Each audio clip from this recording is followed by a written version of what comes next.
Josh! Ano ka ba? Halika na, aalis na si Dad!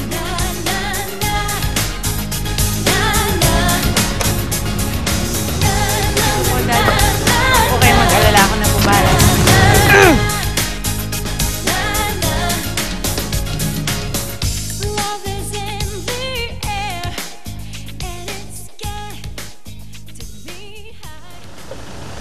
Bambi? Bambi?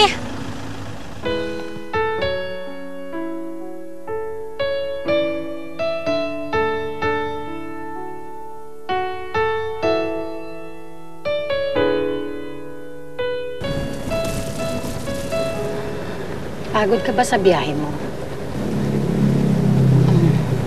Masyado kasing maaga, no? Tsaka baka gutom ka na. Pinalang kitang insaymalad siya ka, Diyos. Sorry, ha? Makulit ako, no? Masaya lang kasi ako, eh. Dahil magkasama na tayo. Finally na.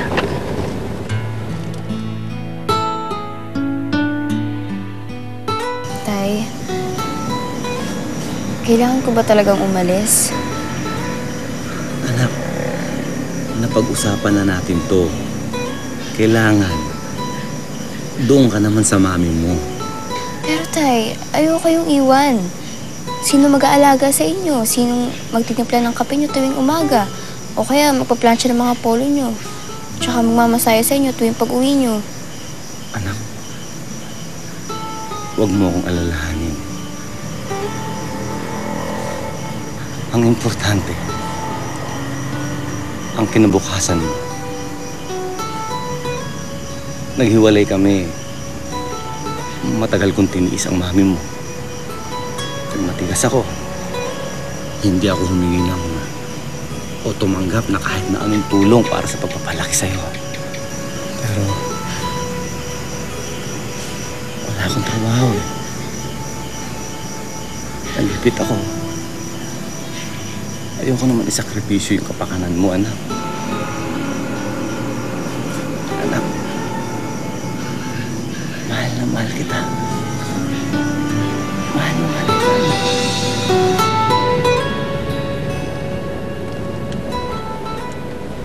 Bakit ka umiiyak?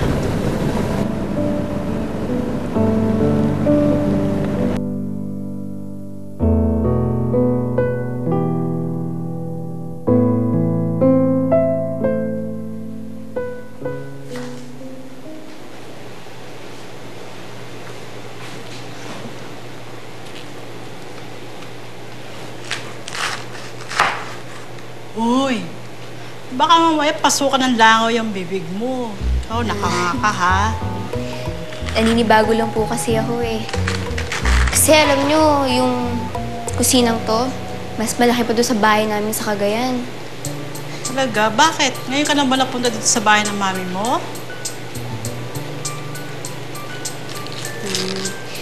Matagal na rin po kasi naghiwalay sila Itay eh.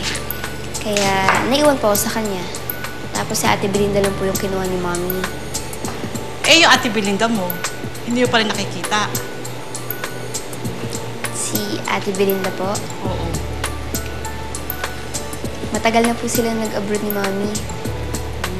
Dati, kahit gustuhin mo ni Itay, wala siyang paraan para matawagan nun si Ate.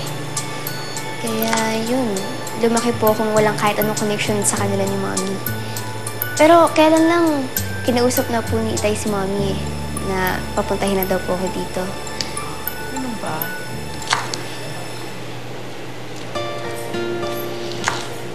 Hey, Barbara!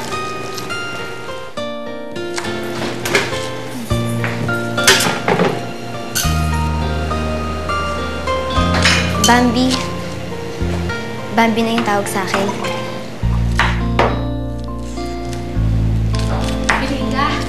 Bambi, napag-isip-isip ko kasi na dapat siguro magkasama kayong dalawa magkapatid sa isang kwarto muna. Kaya yung room muna pinaayos ko na sa maids, ha? Tapos ikaw na yung gagamit dun sa pull-out bed ng kapatid mo. Para makapag-banding kayong dalawa. What? We're sharing a room? Mom naman, sa dinami-dami po ng room dito sa bahay na to, bakit kailangan pa namin mag-share sa isang room? Belinda? Ay, hindi. Ayos lang po sa akin kahit saan. Kahit po sa maid's room na lang. Maid's room? Ah, Bambi, don't get me wrong ha. I mean, kung gusto mo lang sumiksik sa room ko, okay lang. No problem, no worries naman eh. I'm just stating a fact na we have lots of space naman in this house and hindi naman natin kailangan magkasama 24/7, di ba? Siguro po mas may komportable kasi sa ibang kwarto na lang ako. Yaya, Ay, ma. dalhin mo na to si Bambi doon sa guest room, yung malapit sa kwarto ko, ha? Ay, opo, ma. Naku, ang laki-laki ng TV doon. Ang ganda ng guest. Halika dali. Naku, dami-dami mga bala doon.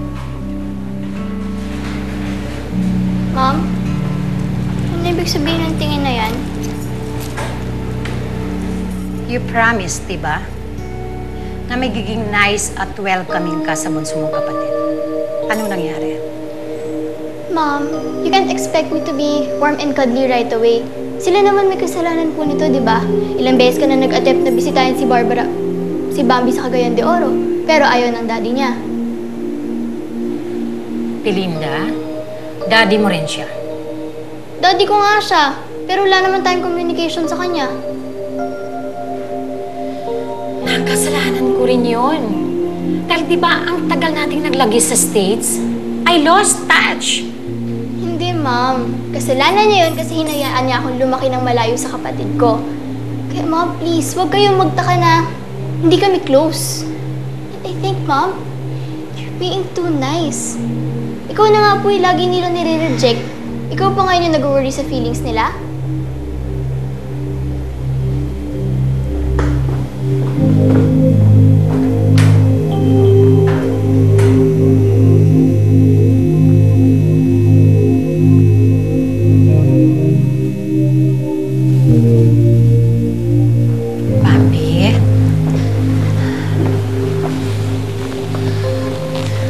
Pasensya ka na sa ate Belinda mo, ha?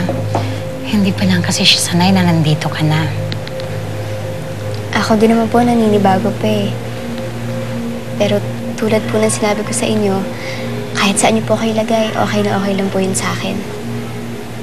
Baka nga po mas maging komportable kung doon na lang po ako sa kwarto nila Yaya Pipay. Huwag po kayong mag-alala. Alam ko naman po yung lugar ko eh.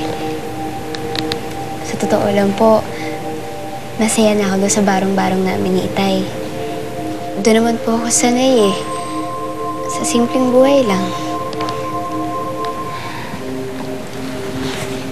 Bambi, I want the best for you. Ang tagal nating nagkahiwalay. Hindi kita naalagaan. So now it's my time to spoil you.